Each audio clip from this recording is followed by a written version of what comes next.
Hi guys, na yun guys, tapos na nga kaming magsimba guys. Na yun guys, pupunta ako sa bahay guys kasi kukunin ko yung bond paper guys kasi may activity. Nasalubong ko nga yung mga kaibigan ko guys, kaya tinanong nila ako kung saan ako pupunta. Sabi ko naman sa bahay guys. Sabi naman ng isa kong kaibigan, sasama sila sa akin, kaya naman binidyoan ko pa sila.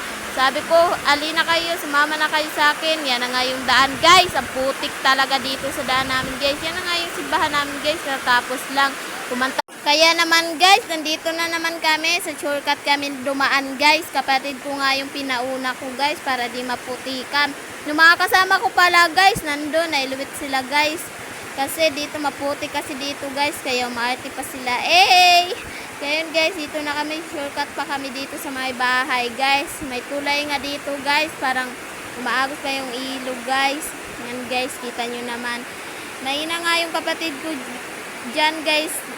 Hi guys, nandito naman guys sa bahay ng kaibigan ko guys. Naglalakad kami dito sa shortcut guys. Walang tao nga ba sa bahay nila? Kaya naman guys, straight lang kami dyan. Malapit na din bahay namin guys. Magkasunod ditong bahay na to, bahay na rin namin. Kaya naman ang kapatid ko guys, ang hina talagang lumakad guys. Pinauna ko pa kaya.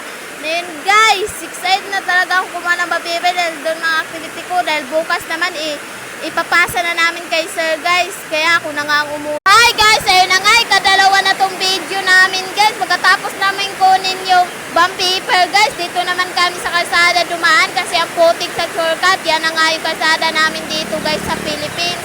Ito nga yung lapas dito guys. Kaya naman yung kapatid ko, muna na siya, tumakbo pa siya. Yung mga kasama ko, nakauna na naman. Ako naman yung iliwit. Kaya naman guys, tinamakan niya yung basura guys kasi nakita niya. Kaya naman guys, ang hina. Hi guys, and nga guys, tapos na kaming magsimba at tapos ko na din kinuha yung pera guys. Kaya na nga guys, yan na nga yung lapas dito guys.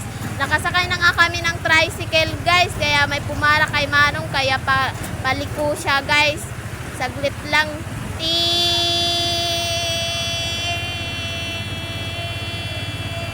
Yan na nga guys, tapos naka-pesta dito sa amin guys. Ang daming ang mga basura guys. Yan nga, nakaupo na nga. Dito na nga yung puro 4 guys, bumaba na yung pasahero ni Manong guys, kaya malapit na tayo sa amin guys. Malapit na din ang terminal dito guys.